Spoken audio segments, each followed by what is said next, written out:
Hello everyone, मैं हूं मुदस्सिर और ये मेरा फर्स्ट वीडियो है किडनीज हेल्थ में। और मैं एक सीकेडी पेशेंट था। मेरी किडनी दोनों फेल हो चुके थे और अभी मेरा ट्रांसप्लांटेशन हो चुका है, होकर एक महीना 40 दिन हो रहे हैं। तो मैं आज उसी बारे में बात करूँगा कि मेरी किडनी किस तरीके से फेल हो गई थी और मेरा डायलिसिस कितना टाइम तक चला और डायलिसिस में क्या हुआ, कैसा हुआ, और ट्रांसप्लांटेशन कब हुआ, ट्रांसप्लांटेशन का प्रोसीजर क्या है, कितने टेस्ट होते हैं, किस तरीके से हमें ट्रांसप्लांटेशन के लिए जाना पड़ता है, रजिस्टर करना पड़ता है। हमें सब बातें करेंगे इसमें। तो मैं हूँ हैदराबाद से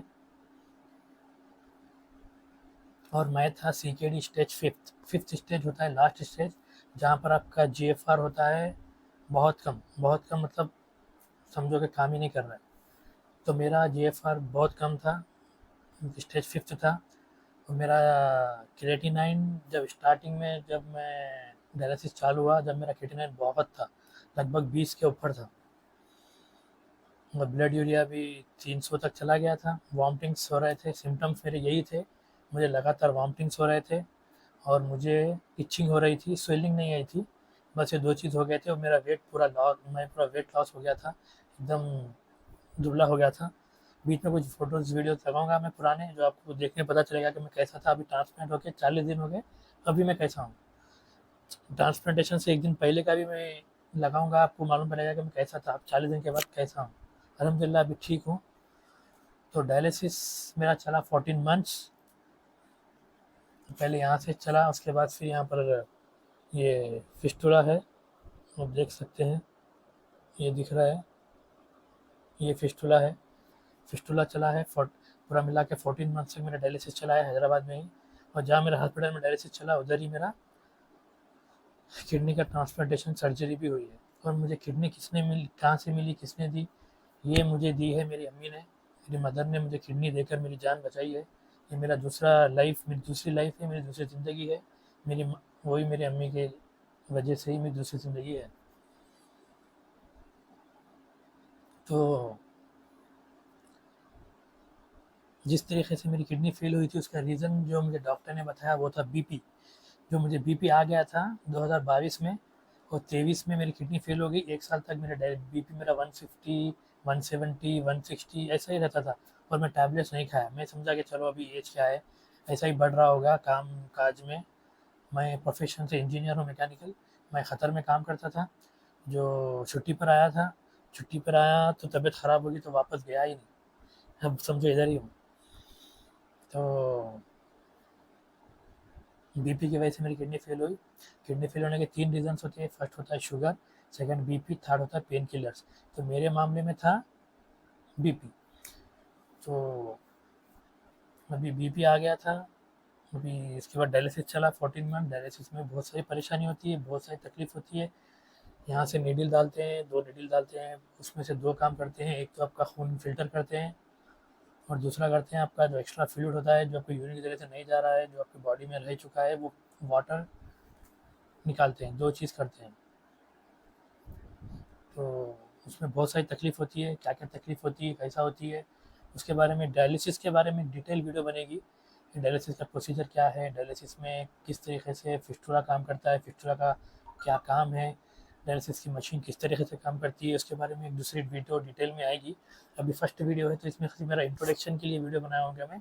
मेरी जर्नी के बारे में वीडियो बना रहा हूँ ये, कि किस तरीके से मेरी किडनी फेल हुई थी और कब कितने महीने तक मेरा डायलिसिस चला, फिर ट्रांसप्लांटेशन कब हुआ, ट्रांसप्लांटेशन कैसा हुआ, किसने मेरी किडनी दी, बस उसके बारे में डिटेल में बात होगी इसमें वीडियो में।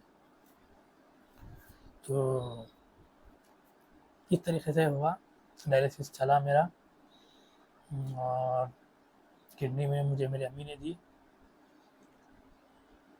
किडनी जो होती है वो आपको किधर से मिलेगी नहीं, फैमिली में ही देना पड़ेगा या फिर गवर्नमेंट का जो रजिस्टर होता है, जैसे हमारे यहाँ जीवन दान बोलकर है, उसमें रजिस्टर करना पड़ेगा। उसमें फिर आपका नंबर आएगा तो आपको किडनी मिलेगी। ये बहुत लंबा प्रोसीजर होता है। इसमें लगभग 3-4 साल तो लगते ही लगते हैं, जब तक आपको डायलिसिस करते रहना पड़ेगा। या फिर कोई फैमिली में आपके कोई भाई है, बहन है, मदर है, या आपको कोई शादी हो गई है तो कोई आपकी वाइफ़ है तो दे सकती हैं, वो भी टेस्ट करने के बाद पता चलेगा कि मैचिंग हो रही है या नहीं हो रही है। बहुत सारे टेस्ट होते हैं, ट्रांसपोर्टेशन में जो टेस्ट होते हैं वो बहुत सारे होते हैं, उसकी एक लिस्ट है टेस्ट की।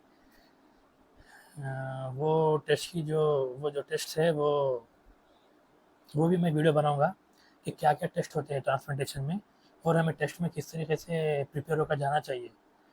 क्योंकि प्रिपेयर बहुत ज़रूरी है टेस्ट जाने से पहले, उसके बारे में डिटेल वीडियो बनेगी कि क्या-क्या टेस्ट होते हैं, क्या-क्या प्रोसीजर होते हैं, ट्रांसप्लांटेशन के लिए क्या-क्या टेस्ट की ज़रूरत होती है, किस तरीके से टेस्ट देना है हमें, वो अलग वीडियो बनेगी। तो मुझे ट्रांसप्लांटेशन में 14 मंथ्स क्यों लगे? हाँ, मेरा डायलिसिस 14 मंथ्स चला। मई में मेरा अभी ट्रांसप्लांटेशन हुआ, 2024 मई में मेरा डायलिसिस हुआ। मार्च 2023 में मेरा डायलिसिस स्टार्ट हुआ और मई 2024 में मेरा ट्रांसप्लांटेशन हुआ। टोटल 14 मंथ मेरा डायलिसिस चला। तो मुझे 14 मंथ्स क्यों लगे ट्रांसप्लांटेशन के लिए? इसलिए लगे कि एक होप होती है इंसान को कि ठीक हो जाएगी किडनी।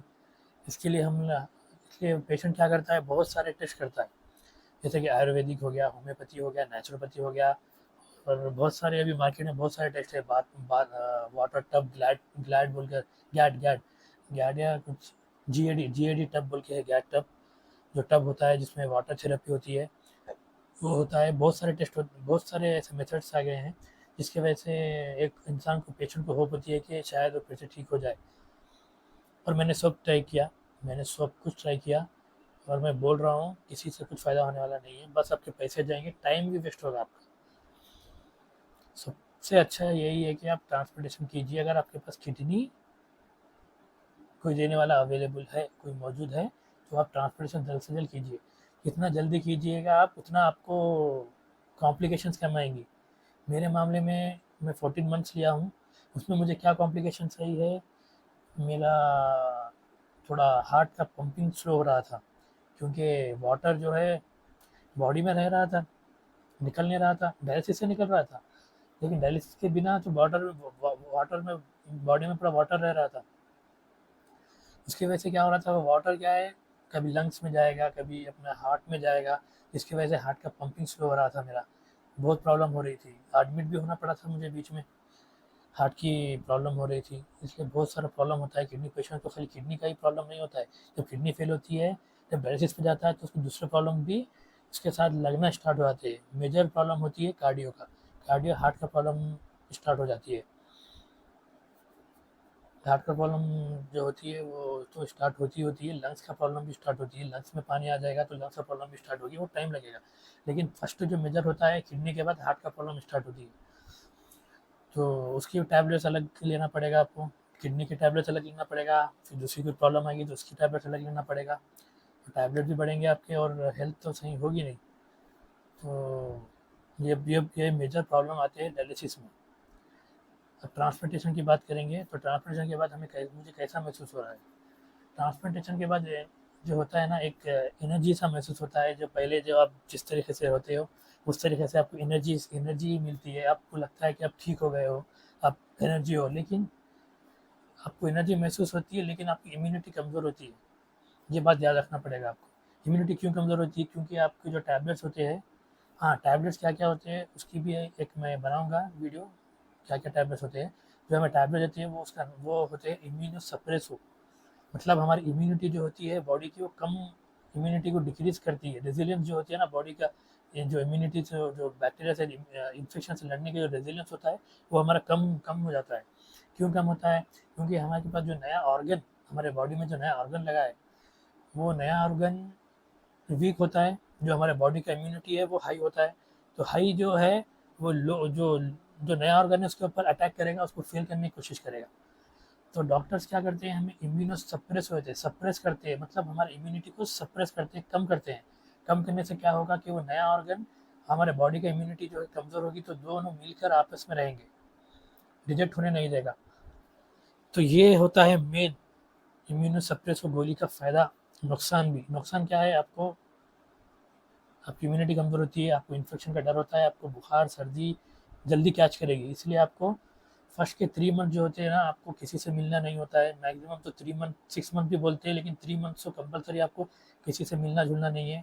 आपको अपने एक रूम में रहना है, अकेले रहना है, बस कोई आपको खाना ला के देगा, करेगा, पकाएगा, आपको बस खाना है, वो भी गरम-गरम खाना है। किस तरीके से खाना है? एकदम गरम-गरम खाना है और कच्चा कुछ नहीं खाना है। कच्चा कुछ नहीं खाना है, कच्चे में क्या है बैक्टीरिया ज़्यादा होता है। अगर हम उसको स्टीम करके खाएँगे तो हमें थोड़ा फ़ायदा होगा कि उसका बैक्टीरिया कम हो जाएँगे, थोड़ा वो हेल्दी हो जाएगा, हाइजीन लेवल में आ जाएगा। तो हमें चाहिए कुछ भी खाएँगे गरम-गरम खाएँ, इन्फेक्शन से बचें, 3 महीने तक इन्फेक्शन से बचें। अब तो बारिश का मौसम है, बारिश में तो डॉक्टर ने एडवाइस किया कि कहीं जाना नहीं है, वो तो फिर हॉस्पिटल भी जा रहे हैं तो डबल मास्क लगाकर। डबल मास्क के बिना आप हॉस्पिटल भी नहीं जाएँगे, डबल मास्क लगाकर अब जाना पड़ेगा टेस्ट के लिए, क्योंकि वीकली टेस्ट होता है, टेस्ट होने के बाद रिपोर्ट बताएँगे, चेकअप कराएँगे, उसमें से फिर वो लोग आपको टैबलेट्स चेंज करना है तो चेंज करेंगे डॉक्टर, रहना है तो वही रखेंगे। मतलब आपका किस तरीके से आपका नया किडनी काम कर रहा है, किस तरीके से आपको कुछ इन्फेक्शन हो रहा है क्या, यूरिन इन्फेक्शन हो रहा है क्या, यूरिन का इन्फेक्शन होने के चांसेस होते हैं, क्योंकि हमारे बॉडी में इम्यूनिटी कम होती है तो हमें बहुत सारा चीज़ का खतरा है। तो हमें ये सब टेस्ट करा कर वीकली टेस्ट होना पड़ता है, वीकली टेस्ट कराना पड़ता है और डॉक्टर का अपॉइंटमेंट लेकर फिर उसे बताना पड़ेगा। तो मेरा अभी किडनी ट्रांसप्लांट होकर 40 डेज़ हो रहा है, 42 डेज़ हो रहा है। मेरा 7 मई के दिन मेरा ट्रांसप्लांटेशन हुआ और आज है 42nd डे मेरा डायलिसिस मेरा ट्रांसप्लांट होकर। और ट्रांसप्लांटेशन के बाद हमें क्या चीज़ों का ध्यान रखना पड़ेगा, पहले तो हमें लिखना पड़ेगा। लिखना क्या पड़ेगा हमें, यूरिन कितना आउटपुट आ रहा है, हम लोग कितना वाटर इंटेक कर रहे हैं या कितना हम पानी ले रहे हैं। वाटर ही नहीं, अब टी लो, कॉफ़ी लो, कुछ भी लो आप, वो भी हमें इसमें लिखना पड़ेगा कि कितना हम वाटर इंटेक कर रहे हैं, कितना आउटपुट जा रहा है। तो डॉक्टर को बताना पड़ेगा, डॉक्टर चेक करेगा कि किस तरीके से हमारा काम कर रहा है किडनी, उसको पता चलेगा उसकी वजह से। तो ये हमें लिखना पड़ेगा और हमें हेल्थ का और हाइजीन का मेंटेन बहुत अच्छे से ख्याल रखना पड़ेगा। और किसी से मिलना जुलना नहीं पड़ेगा, किसी से मिलना जुलना नहीं है हमें।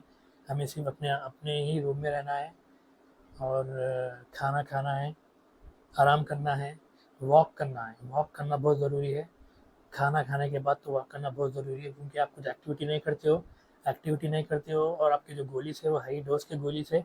इसकी वजह से आपको शुगर नहीं भी है तो शुगर होने का आपको ख़तरा है, क्योंकि वो गोली जो होते हैं आपके टैबलेट, उसकी वजह से होने का चांसेस है।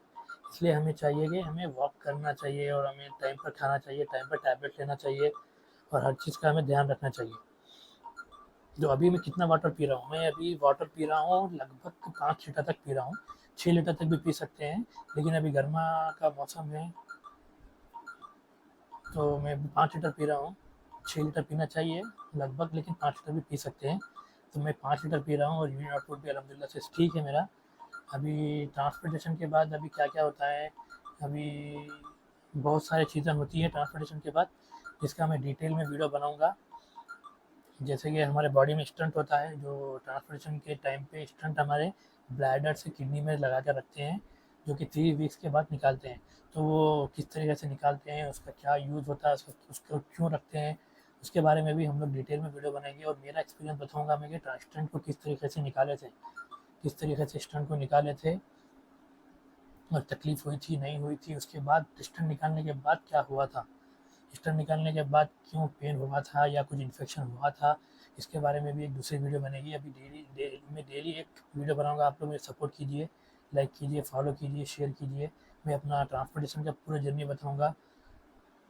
अभी मैं इतना ही बता रहा हूँ, अभी पूरा बताऊँगा उसके बाद कि डायलिसिस में किस तरीके से हमें मेंटेन करना चाहिए, हमें किस तरीके से इलेक्ट्रोलाइट जो होते हैं वो होते हैं सोडियम, पोटेशियम, क्लोराइड, हमें किस तरीके से डाइट डाइट लेकर इसे मेंटेन करना चाहिए। और ट्रांसप्लांटेशन के बाद भी हमें इलेक्ट्रोलाइट्स को मेंटेन करना चाहिए, क्योंकि अब हमारे पास एक किडनी है तो वो किडनी को ज़्यादा हमें हेवी लोड नहीं देना है। ज़्यादा हाई प्रोटीन लेना चाहिए, high protein, high potassium, high sodium, ये डाइट लेकर हमें एक किडनी को भी ख़राब नहीं करना है। इसलिए हमें हर चीज़ एक लेवल में रखते हुए चलना पड़ेगा। और डाइट क्या लेनी चाहिए ट्रांसप्लांटेशन के बाद?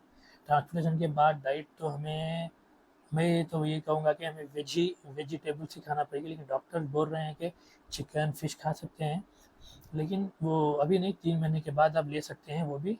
डॉक्टर ने बोला मुझे 3 महीने के बाद वो भी वीकली वन्स ले सकते हैं, वो भी एक करी टाइप, फ्राई आइटम कुछ नहीं खाना है हमें।